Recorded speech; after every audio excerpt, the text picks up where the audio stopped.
ఈ వీడియోలో physical world chapter సంబంధించి very important 2 marks question discuss చేద్దాం.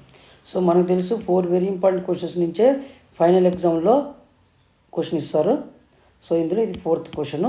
3 క్వశ్చన్స్ ఆల్రెడీ ప్రీవియస్ వీడియోస్లో చేశాను, చూడండి. సో ఈ క్వశ్చన్ ఏంటిది? What are the fundamental forces in nature? So నేచర్లో కొన్ని ఫండమెంటల్ ఫోర్సెస్ ఉంటాయి. సో అవన్నీ అంటే 4 ఫండమెంటల్ ఫోర్సెస్ ఇన్ నేచర్లో ముఖ్యంగా మనకు 4 ఫండమెంటల్ ఫోర్సెస్ అనేవి ఉంటాయి. సో మనకు తెలుసు ఆ ఫండమెంటల్ ఫోర్సెస్ అంటే ఏంటంటే, మనకు తెలిసింది ఏంటి? గ్రావిటేషనల్ ఫోర్స్ మనకు తెలుసు. ఎట్లా? మనం ఏదైనా ఒక రాయిని కానీ బంతిని కానీ పైకి చేస్తే అది ఎట్లవుతుంది? ఎర్త్కే రీచ్ అవుతుంది, అవునా? నేలకే వస్తుంది. లేదా ఒక బిల్డింగ్ పై నుంచి ఏదైనా ఒక వస్తువుని వదిలేస్తే ఏమవుతుంది? ఫ్రీ వదిలేస్తే ఏమవుతుంది? అది ఎర్త్కే రీచ్ అవుతుంది. అంటే ఏంది? ఈ ఎర్త్ అనేది అట్రాక్ట్ చేస్తుంది. అట్రాక్ట్ చేయడాన్ని ఫోర్స్ అంటాం. సో దానికి ఉన్న ఫోర్స్ని ఏమంటాం? గ్రావిటేషనల్ ఫోర్స్ అంటాం. సో ఎర్త్కి ఏముంటుంది?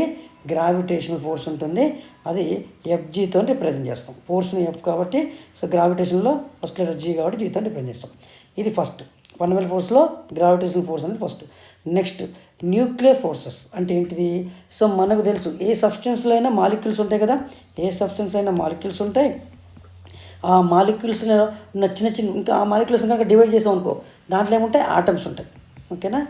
ఈ ఆటమ్స్ లోపల మనకు తెలుసు న్యూక్లియస్ అని ఉంటుంది, అవునా? ఈ ఆటమ్స్ లోపల ఏముంటుంది? న్యూక్లియస్ అనేది ఉంటుంది. ఈ న్యూక్లియస్ లోపల న్యూట్రాన్స్, ప్రోటాన్స్ ఉన్నాయి కదా, వీటి మధ్యలో ఉన్నటువంటి అట్రాక్షన్, ఓకేనా? వీటిలో ఉన్నటువంటి బాండ్స్, బాండ్స్ అన్ని వాటి అనేది బాండ్స్ వల్ల వీటి మధ్య వాటి లోపల ఫోర్స్ అని ఉంటాయి.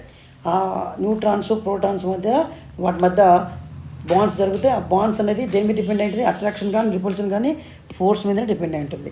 సో కాబట్టి ఈ న్యూట్రాన్స్, ప్రోటాన్స్ ఎలా బైండ్ అయి ఉన్నాయి, ఓకేనా? ఎలా బాండ్ అయి ఉన్నాయి అనేది ఫోర్సెస్ బట్టి మనం డిస్కస్ చేస్తాం.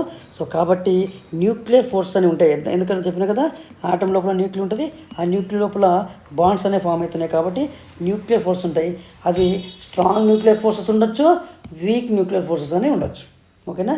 దానిలో ఉన్నటువంటి ఆ రియాక్షన్స్ బట్టి, ఆ ఆటంని బట్టి డిస్కస్ చేస్తాం. సో మొత్తానికి ఫండమెంటల్ ఫోర్స్లు ఇవి ఉన్నాయి కదా, ఈ న్యూట్రాన్స్, ప్రోటాన్స్ వల్ల వాటి మధ్య ఉన్న బాండ్ డిస్కస్ చేసినప్పుడు ఫోర్సెస్ అనేది వస్తాయి. అందులో న్యూక్లియర్ ఫోర్సెస్ ఉంటాయి. సో ఆ nuclear forces, strong nuclear force అనేది ఒక ఫోర్స్గా, వీక్ న్యూక్లియర్ ఫోర్స్ అనేది ఇంకొక ఫండమెంటల్ ఫోర్స్గా కన్సిడర్ చేస్తాం. నెక్స్ట్ది ఎలక్ట్రోమాగ్నెటిక్ ఫోర్సెస్ అని మనం ఎక్కడ డిస్కస్ చేస్తాము? మనకు తెలుసు లైట్, ఓకేనా? ఎక్కడైనా లైట్ అయినా ఎనర్జీ, లైట్ ఉంది అంటే దాంట్లో ఛార్జెస్ ఉంటాయి, ఓకేనా? సో ఛార్జెస్ ఉన్నాయి అంటే ఏంది? ఏ ఛార్జెస్ మధ్య కూడా వాటి మధ్య అట్రాక్షన్, రిపల్షన్ జరుగుతాయి, ఓకేనా? సేమ్ ఛార్జెస్ అట్రాక్ట్ అవ్వడము, డిఫరెంట్ ఛార్జెస్ రిపల్ అవ్వడం జరుగుతుంది. సో ఎలక్ట్రాన్ అంటే ఇది ఛార్జెస్ గురించి చెప్తుంది. మ్యాగ్నెటిక్ అనేది ఆ ఛార్జెస్ మధ్యలో ఉంటే అట్రాక్షన్, రిపల్షన్ గురించి చెప్తుంది. అందుకని ఇదంతా కూడా లైట్ ఎనర్జీలో, అంటే లైట్ పడినప్పుడు వాటిలో ఎలక్ట్రోమాగ్నెటిక్ ఫోర్స్ అనేవి ఉంటాయి. కాబట్టి లైట్ ఎనర్జీలో మనం కొన్ని ఫోర్స్ ఉంటాయి కదా, వీళ్ళు ఎలక్ట్రోమాగ్నెటిక్ ఎనర్జీ అని అంటాము, ఓకేనా? సో వాటి గురించి డిస్కస్ చేస్తాం. అందుకనే ఎలక్ట్రోమాగ్నెటిక్ ఫోర్స్ అనేది కూడా ఒక ఫండమెంటల్ ఫోర్స్గా తీసుకున్నాం. సో ఎన్ని ఉన్నాయి? 4 ఫండమెంటల్ ఫోర్సెస్. ఇది గ్రావిటేషనల్ ఫోర్స్ ఒకటి, ఓకేనా? ఇది మనకు తెలిసిందే, ఓకేనా? బంతి పైకి చేస్తే నేలకు వస్తుందంటే దానికి కారణం గ్రావిటేషనల్ ఫోర్స్. న్యూక్లియర్ ఫోర్స్ అని చెప్పాను కదా, ఆటమ్స్ లోపల ఉన్నటువంటి న్యూక్లియన్స్లో న్యూట్రాన్స్, ప్రోటాన్స్ మధ్య ఉన్నటువంటి బాండ్స్ అనేవి కొన్ని ఫోర్సెస్ వల్ల జరుగుతాయి. ఆ ఫోర్సెసే న్యూక్లియర్ ఫోర్సెస్ అంటాం. ఆ న్యూక్లియర్ ఫోర్స్ స్ట్రాంగ్, వీక్ ఉండొచ్చు. ఎలక్ట్రోమాగ్నెటిక్ ఫోర్సెస్ ఎక్కడ ఉంటాయి? ఎక్కడైతే లైట్ ఎనర్జీ, ఓకేనా, లైట్ ఎనర్జీ ఉంటుందో అందులో ఎలక్ట్రాన్స్ ఉంటాయి, ప్రోటాన్స్ ఉంటాయి, ఓకేనా? దాంట్లో ఉన్నటువంటి అట్రాక్షన్, రిపల్షన్ ఫోర్సెస్ ఉంటాయి కదా, అవి ఎలక్ట్రోమాగ్నెటిక్ ఫోర్సెస్ గురించి మనం అక్కడ డిస్కస్ చేస్తాం. సో అంటే ఆ ఫోర్సెస్ కూడా ఉంటాయి. సో ఇవి ఇంపార్టెంట్, వెరీ ఇంపార్టెంట్ క్వశ్చన్.